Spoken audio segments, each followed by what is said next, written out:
In the golden age of legends, when gods still walked among mortals, one king rose above them all, Ravana, ruler of Lanka, and master of the skies. Pushpaka, come to me, Ravana commanded. The chariot shimmered in the air, descending like a divine swan as drums echoed through the palace gates. From her balcony, Mandodari watched it float, no horses, no wheels. Just a radiant throne gliding through the clouds with silent grace. Forged by the creator Brahma, the chariot was once gifted to Kubera, the god of wealth, until Ravana seized it in a conquest no text dares retell. Legends say Pushpaka could grow to hold armies or shrink for one rider, fly faster than wind, and hover with no sound, as if alive. Lanka's people would kneel when the sky darkened with its shadow. No bird flew higher. No sound followed. The air bent as it passed. Some say the chariot obeyed thought. Others whisper of crystals embedded in its heart, humming with energy lost to time. It carried us to the Himalayas in half a day, Sita once recalled. No jolts, no wheels, only wind behind us and stars above. The throne within was not of wood or gold, but polished black stone, inscribed with glyphs not seen since the age of sages. Call it a gift, a curse, or a warning, Pushpaka was more than a chariot. It was a secret too powerful for any world to keep. Even the gods were cautious, Ravana told his son. For I alone rode what they dared not touch, the fire-winged throne of Brahma himself. When it soared above oceans, the water below trembled. Birds lost direction. Trees bent. Nature knew the force it carried was not meant for mortals. It bore no engine, yet it pulsed with life. Some believe the secret was Vedic Agni, sacred fire contained within gem-like coils. Ravana's priests called it Jiva Vahana, the living vehicle. When touched, it hummed. When angered, it vanished. It chose its rider. Even when I sat inside, said Sita, I felt I was being seen, watched by something ancient that remembered the skies before we named them. During war, it turned to wrath. Spears of light hurled from its sides. When Ravana fought Rama, Pushpaka lit the sky like a second sun. One sage claimed the chariot held a wheel of sound, a rotating core that bent wind around it, rendering it both silent and swift. No yoke. No reins. Just thought and word, Sita whispered. Pushpaka knew its path, across storm, through stars, into silence. Ravana never let anyone touch its heart, a crystal orb beneath the throne. It glowed when the moon rose and dimmed only when he slept. Whether machine, spirit, or divine sentience, the Pushpaka Vimana was the only thing Ravana feared losing, more than power, more than life. Pushpaka is not of this world, Ravana told Mandodari. It was not built, it was awakened. Its soul is older than Lanka itself. But why do you speak to it like a being, she asked. Ravana smiled. Because it listens. On nights of thunder, it floated outside the palace on its own, glowing slightly, like it too remembered battles long buried in fire. Sages who touched its hull were said to hear echoes, songs and languages not spoken in any realm of earth. One day, the chariot vanished. After Ravana's fall, it was never seen again. Some say it returned to Brahma. Others believe it waits. Even Rama used it to return to Ayodhya, proof that Pushpaka was no illusion. It answered only to Dharma, not to pride. And that may be its final truth, it was never a weapon, but a mirror. It flew for the righteous, and vanished from the unworthy. So was Pushpaka real? Or was it poetry? Maybe both. For what we call metaphor may be forgotten fact, wrapped in verse, lost in time. But one lesson remains, technology without virtue is destruction. Ravana flew higher than gods, but fell deeper than men.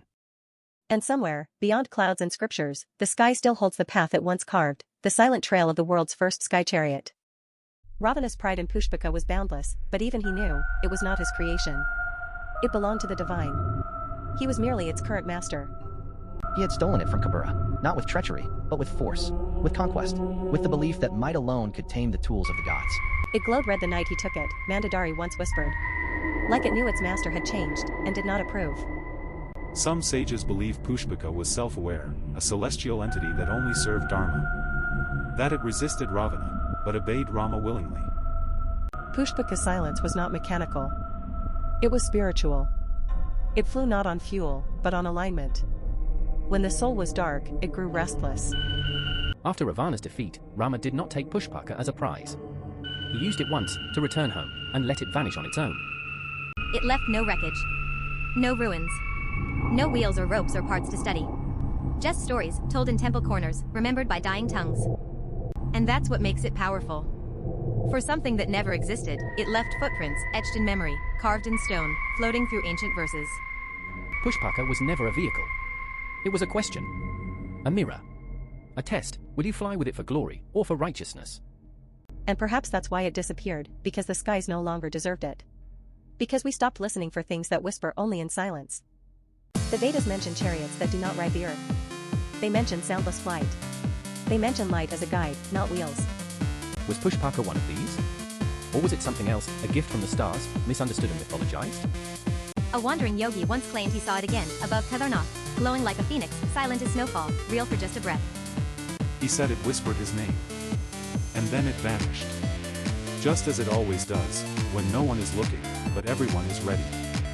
Perhaps Ravana's curse still echoes. Perhaps Pushpaka waits for another rider. Perhaps it chooses, and we simply forgot how to listen. There are no blueprints. No ruins. But there are dreams, dreams of golden light and silence, of floating without falling, of flying without fear. And those dreams are not new. They're old. Older than kingdoms. Older than fire. Born before our stories, and hiding within them. That is why Pushpaka matters, not because it existed, but because it still could. Because what we call myth may be memory. It is the sky that remembers. The stars that bear witness. And the silence that still hums with a question left unanswered. If the skies opened today, and Pushpaka returned, would we be worthy to ride it? Every generation thinks it invented flight. But the ancients, they dreamed it, carved it, passed it down, and warned us never to forget. It lives where wind meets prayer, the last grantee said. Where sky obeys soul.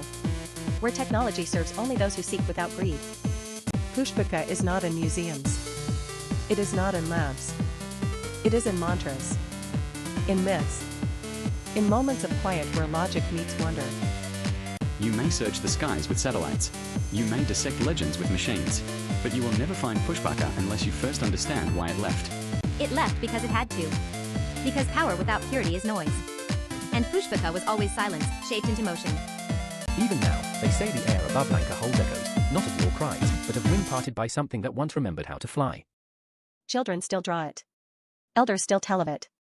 And somewhere, deep inside us, we all hope it was true. Because if it was, then maybe we too can rise again, not just through machines, but through meaning. Pushpaka was not Ravana's glory. It was his test. And now, its legend is ours, to rewrite, to rediscover, or to lose forever. What would you do if a golden chariot landed before you, and asked not who you were, but what you stood for? Comment below. Watch till the end, the truth may fly again. Subscribe for more ancient revelations.